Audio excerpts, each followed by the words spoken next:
চুলায় কেক বানানো কিন্তু এখন আমার কাছে হাতের কাছেই মনে হয়, খুবই সহজে তৈরি করে নেওয়া যায়, খুবই নরম তুলতুলে হয়। আর আপনারা দেখুন ওভেনের থেকে কিন্তু কম না।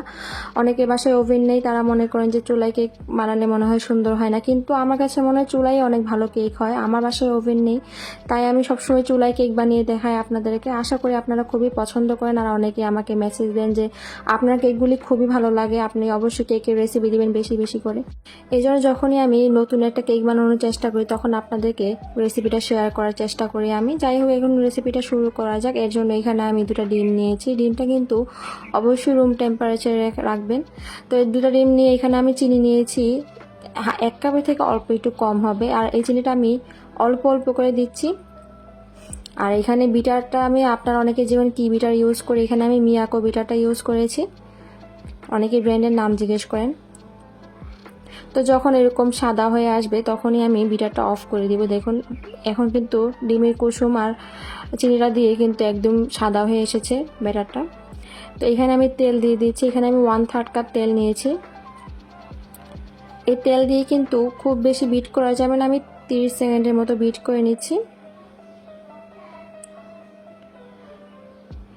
এখন এর মধ্যে শুকনো উপকরণগুলো দিয়ে দিব। এর জন্য এখানে আমি 1 কাপ পরিমাণ আটা নিয়েছি। আর এখানে আমার আসলে ছাঁকনিটা পাচ্ছি না, তাই আমি এখানে ছাঁকনি দিয়ে ইউজ করছি, ছোট ছাঁকনি দিয়েই। অবশ্যই কিন্তু চেলে নেবেন, চেলে নিলে কিন্তু কেকটা ভালো হয় খুব। আর এখানে আমি 1/4 কাপ কোকো পাউডার নিয়েছি। আর এখানে 1 চা চামচ বেকিং পাউডার নিয়েছি।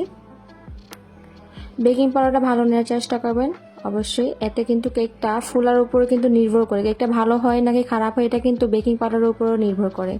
এখানে লেবু রস দিয়েছি। লেবু রস আমি জাস্ট ডিমের গন্ধটা যাওয়ার জন্য দিয়েছি, আপনারা চাইলে কিন্তু ভ্যানিলা এসেন্সও দিতে পারেন। আর এখন এর মধ্যে আমি দুধ দিয়ে দিচ্ছি। এখানে নর্মালি দুধ জাল করে নেওয়া দুধ দিয়েছি। এখানে আমি দুধটা জাস্ট ব্যাটারটা ঠিক রাখার জন্য, ব্যাটারের ঘনত্বটার জন্য পারফেক্ট আসে এই জন্য এখানে দুধ ব্যবহার করেছি।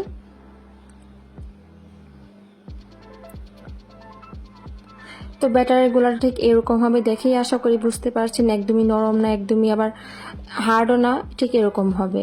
তো এটা একটা সাইডে রেখে দিচ্ছি। এখানে আমি আগে থেকেই তেল দিয়ে ব্রাশ করে কাগজ বিছিয়ে দিয়েছি।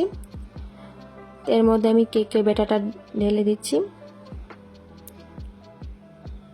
তো 4-5 বার এইভাবে একটু ট্যাপ ট্যাপ করে দিব যেন এখানে কোনো বাবলস না থাকে। এর মধ্যে আমি এর উপরে একটু কোকো চিপস দিয়ে দিচ্ছি। তো চকলেট চিপসটা আপনাদের অপশনাল, আপনারা যদি না চান তাহলে কিন্তু না দিয়েও বানাতে পারবেন এই চকলেট কেকটা। আর এই চকো চিপসটা দিলে একটু খেতে ভালো লাগে। আর আমি এখানে প্রিহিট করে রেখেছিলাম 5 মিনিটের মতো এই পাতিলটা।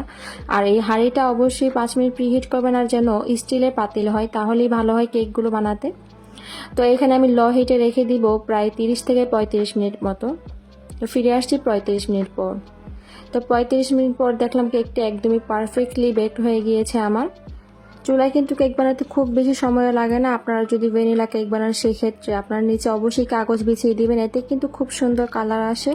আর ভ্যানিলা কেকের জন্য এই স্টিলের পাতিলটা খুবই প্রয়োজনীয়, এর জন্য কিন্তু কালার খুব সুন্দর আসে। আপনারা যদি নর্মাল পাতিল দেন তাহলে অনেকে যেই কাগজ দেন এটা কিন্তু পুড়ে যায়, সেই জন্য অনেকের পুরা গন্ধ হয় কেকের মধ্যে। এই জন্য একটা স্টিলের ভালো পাতিল লাগে, সসপ্যানের মতো যেরকম আমি ব্যবহার করি। ওই সসপ্যান যদি ইউজ করেন তাহলে কিন্তু নিচের কাগজের পুরার কোনো গন্ধ আসে না। তো এই জন্য আপনাদেরকে জাস্ট বলে দিলাম। অনেকে আমাকে জিজ্ঞেস করেন যে আপু যে কেকের ভিতরে কিন্তু গন্ধ করে কাগজ পোড়ার, এই জন্য বলে দিলাম। যাই হোক, এই কেকটা কিন্তু খুবই নরম তুলতুলে হয়েছে আর পারফেক্টলি কিন্তু ফুলে উঠেছে, দেখেই বুঝতে পারছেন এত নরম তুলতুলে হয়েছে কেকটা।